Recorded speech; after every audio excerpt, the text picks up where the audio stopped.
Well, man, we blew through these last 1, 2, 3, 4, 5 turns. Um, yeah, this is one of those games that where you so it's not like super duper detail. There's just enough, and it's not a slow pace game once you make your decision, you start to move stuff. The mental part of thinking what you're going to do because of the activations you get or the reactions you get to spend is that would be the slower down part of the game. But really, it's not that much. So I'm gonna have to say that I may have like slothed through the first 4 turns as the allies. And then when I shot the first part video, I realized, you know what? I got to pick up the pace after looking at the victory conditions, or I'm never going to attain victories the Allies.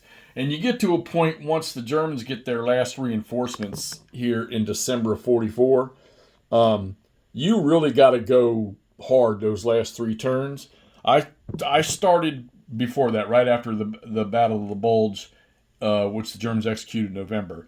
And I started to try to the Allies start to pick up more reaction points, and their supply points allow them to have more commitments to activate armies.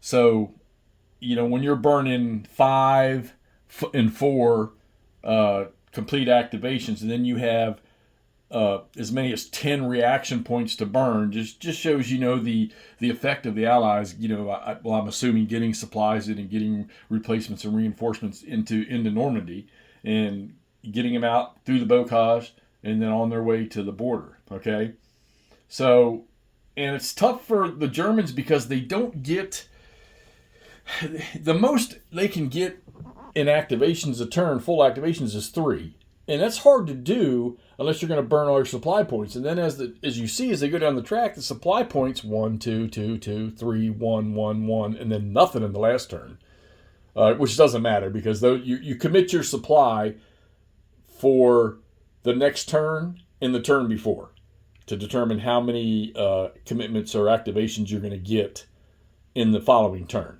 which is kind of cool. It's just kind of cool because maybe you're second guessing yourself, or maybe you're going to commit 1, and then you realize after the turn's over that man you shot probably committed 2 or 3 for the next turn. So there's a lot of thinking to do there.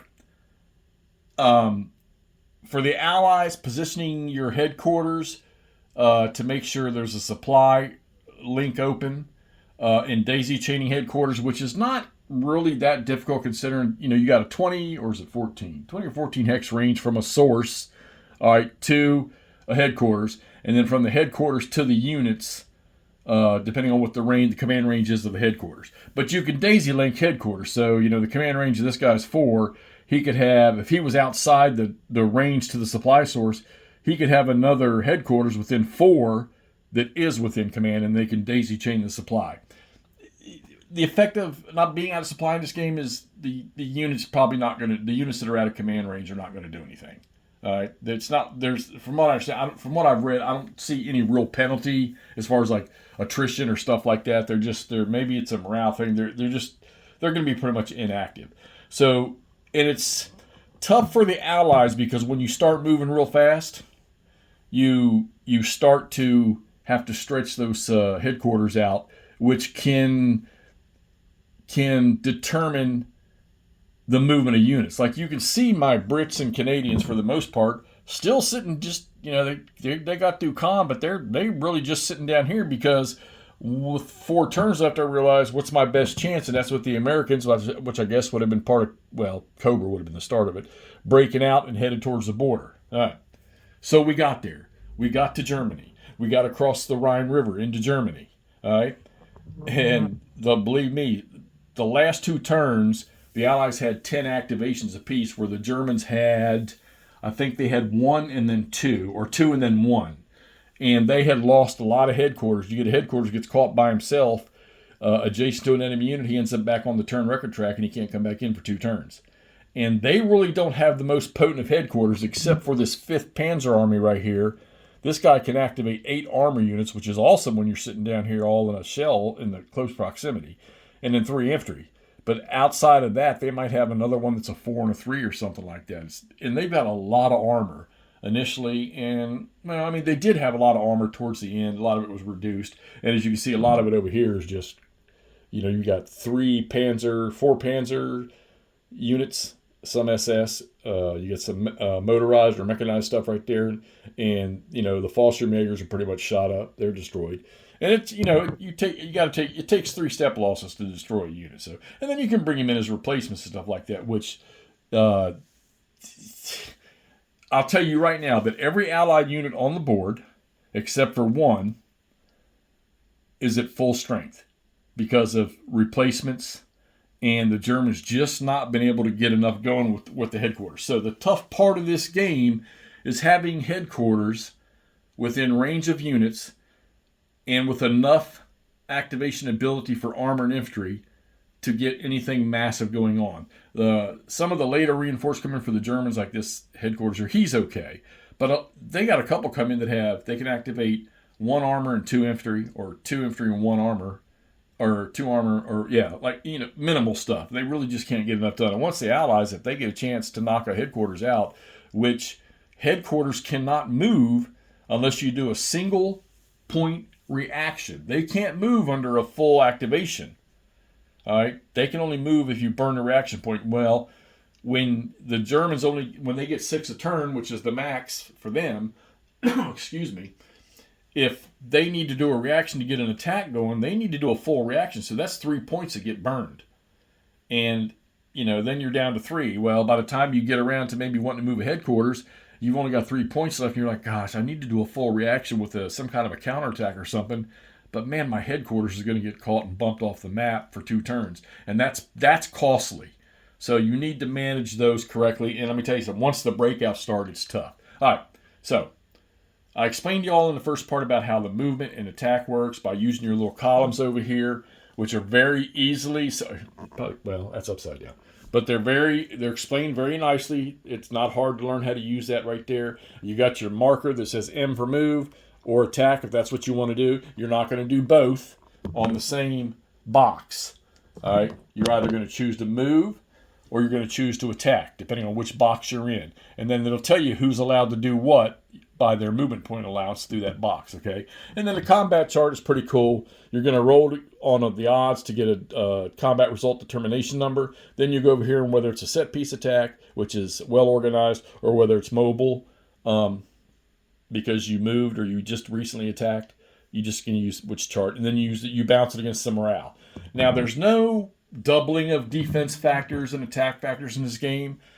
The modifiers in this game are morale modifiers. So like the Allies, when they carpet bomb or they do heavy bombing, this -2 on this unit here, it's not a -2 to defense, it's a -2 to the defender's morale, which can be key if you're attacking and you have the highest unit has a morale of 5 and the defender has a morale of 5 and you have that bomber ability and you drop that -2, now that defender's morale is a 3, and that changes the results, the combat results. It can change it dramatically after the dice roll. So, all right, so let's talk about what happened. Well, we never did use a whole lot of the British and the Canadians. We did a few to bump some units out, but eventually the Americans broke out with a little bit of the French so far. So once I started just taking risks with them and trying to keep that supply line going, I burned a lot of reaction points on Allied headquarters to get in places where they could trace supply. The Germans, they just had to fall back. There was just no way. They weren't going to. It made no sense to stay down here and try to fight the Brits and then not being able to hold some kind of. I thought at first holding a line across the river here, but the Allied armor moves so fast, and they're not nearly as potent as the German armor, but there's a lot more of them. And then once they got up in here, I just could not get enough forces, and the headquarters and the units that were coming on were weak or low activations. I just couldn't get enough up forward. Like I said, that best headquarters was down here. Kind of almost wished I would have moved him back up here where we control more.